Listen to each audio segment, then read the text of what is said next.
Menuliskan informasi penting suatu teks menggunakan kalimat efektif. Kalimat efektif adalah kalimat yang memiliki susunan sesuai kaidah bahasa Indonesia yang tercantum dalam PUEB, Pedoman Umum Ejaan Bahasa Indonesia.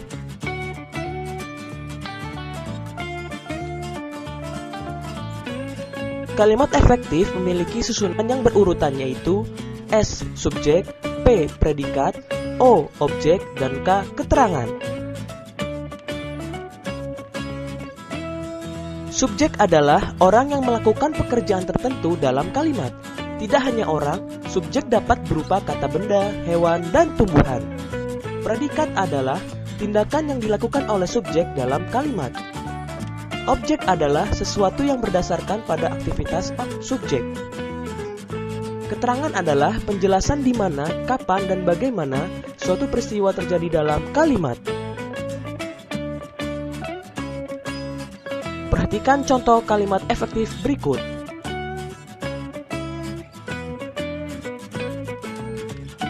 Insinyur Soekarno dan Dr. Andes Muhammad Hatta sebagai subjek, memproklamasikan sebagai predikat, kemerdekaan Indonesia sebagai objek, di Jakarta sebagai keterangan.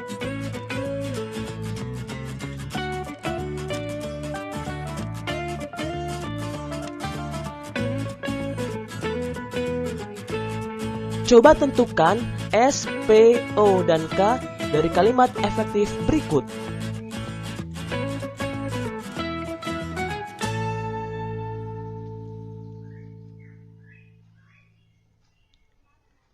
Dari kalimat tersebut dapat kita tentukan TKR Tentara Keamanan Rakyat dan Rakyat sebagai subjek melancarkan sebagai predikat, serangan sebagai objek, ke markas sekutu sebagai keterangan.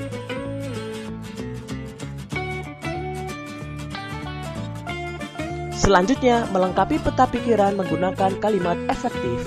Peta pikiran dapat membuatmu lebih mudah mengingat informasi penting dari suatu teks yang telah kamu baca. Saat membuat peta pikiran, sebaiknya menggunakan kalimat efektif.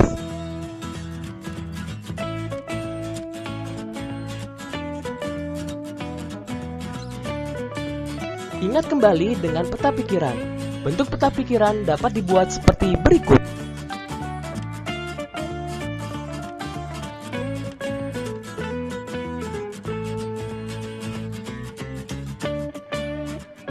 Selanjutnya, membuat peta pikiran dari teks sejarah.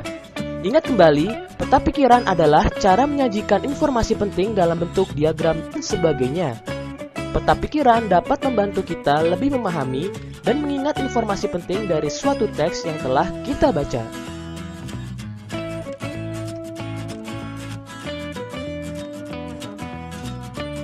Berikut langkah-langkah membuat peta pikiran dari teks sejarah. Pertama, bacalah teks dengan cermat. Kedua, buatlah kerangka peta pikiran menggunakan aspek apa, di mana, kapan, siapa, mengapa, dan bagaimana. Yang ketiga, tulislah informasi dari setiap bagian teks berdasarkan kerangka peta pikiran yang kamu buat. Selanjutnya, menuliskan informasi penting dalam bentuk diagram. Peta pikiran dapat dibuat dalam bentuk diagram. Sajikan informasi penting yang kamu temukan dari teks dalam bentuk diagram yang sesuai.